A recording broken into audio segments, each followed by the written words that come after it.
નમસ્કાર ખેડૂત મિત્રો, આજના આ ખૂબ જ મહત્વના વિડીયોમાં આપ સૌનું હાર્દિક સ્વાગત છે। તો આજે આપણે એવી સમસ્યા વિશે વાત કરવાની છે જેના કારણે હજારો ખેડૂતોના પીએમ કિસાનના પૈસા અટક્યા છે, પાક વીમાના ક્લેમ નથી આવ્યો અને ઘણી જ યોજનાઓમાં પેમેન્ટ ફેલ લખાઈ રહ્યું છે। આ સમસ્યાનું નામ છે સિસ્ટમમાં બેંક ભૂલ। ઘણા ખેડૂત ભાઈઓ કહે છે કે મારું ખાતું બરાબર છે, ખાતામાં પૈસા આવતા હતા, બેંકમાં કોઈ સમસ્યા નથી। પણ મિત્રો, ખાતું બરાબર હોવું અને સરકારી સિસ્ટમમાં બેંક ખરા હોવી આ બંને અલગ બાબત છે। એટલે આ વિડીયોમાં છેલ્લા સુધી ધ્યાનથી સાંભળજો, કારણ કે છેલ્લે હું એવી માહિતી આપીશ જેના કારણે તમારો અટકેલા પૈસા આવી શકે છે।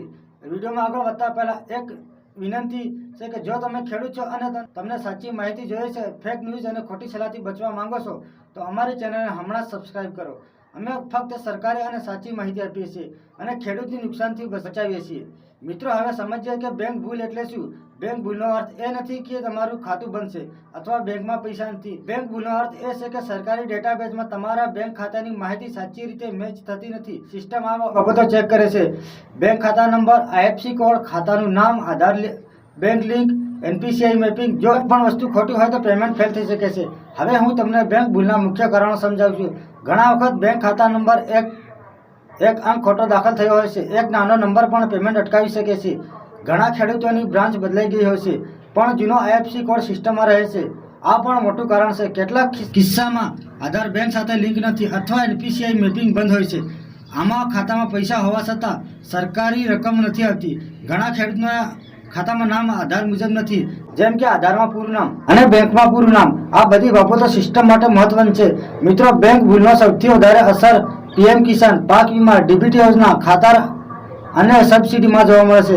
એક જગ્યાએ બેંક ભૂલ હશે તો બધી જ યોજનાઓમાં પૈસા અટકી શકે છે। હવે મહત્વનો પ્રશ્ન, તમારા ખાતામાં બેંક ભૂલ છે કે નહીં તે કેવી રીતે ચેક કરશો?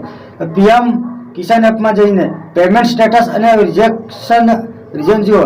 બેંક બ્રાન્ચમાં જઈને પૂછો, મારું આધાર બેંક લિંક છે કે નહીં? એનપીસીઆઈ મેપિંગ એક્ટિવ છે કે નહીં? એનપીસીઆઈ મેપિંગ એક્ટિવ છે કે નહીં? ખાતું ડીબીટી માટે એલિજિબલ છે કે નહીં? જો શક્ય હોય તો બેંક પાસબુક અપડેટ કરાવી લો અને આઈએફસી કોડ ફરીથી ચેક કરો। હવે હું તમને બેંક ભૂલ સુધારવાની પ્રક્રિયા સમજાવું છું। સૌથી પહેલા બેંકમાં જઈને આધાર નંબર અને આઈએફસી કોડ કન્ફર્મ કરાવો, પછી તમારા બેંક લિંક અને એનપીસીઆઈ મેપિંગ ફરીથી કરાવજો।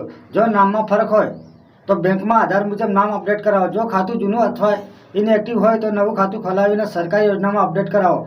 આ બધું કર્યા પછી સિસ્ટમ અપડેટ થવામાં 7 થી 15 દિવસ લાગી શકે છે। મિત્રો, હવે એક મોટી ભૂલ ઘણા લોકો કરે છે: વારંવાર બેંક બદલવી, અલગ અલગ ખાતા આપવું। આ કરવાથી સમસ્યા વધે છે। એક ખાતું પસંદ કરો, તેને સંપૂર્ણ રીતે સાચું બનાવો અને પછી રાહ જુઓ। મિત્રો, બેંક ભૂલ નાની લાગતી હોય પણ તેના કારણે લાખો રૂપિયા અટકે છે। જો તમે સમયસર ચેક કરશો તો સાચી રીતે સુધારશો તો પૈસા પણ આવશે અને યોજનાઓ પણ મળશે। જો તમને આ વિડીયો ઉપયોગી લાગ્યો હોય તો લાઈક કરો અને અન્ય ખેડૂત મિત્રોને શેર કરો।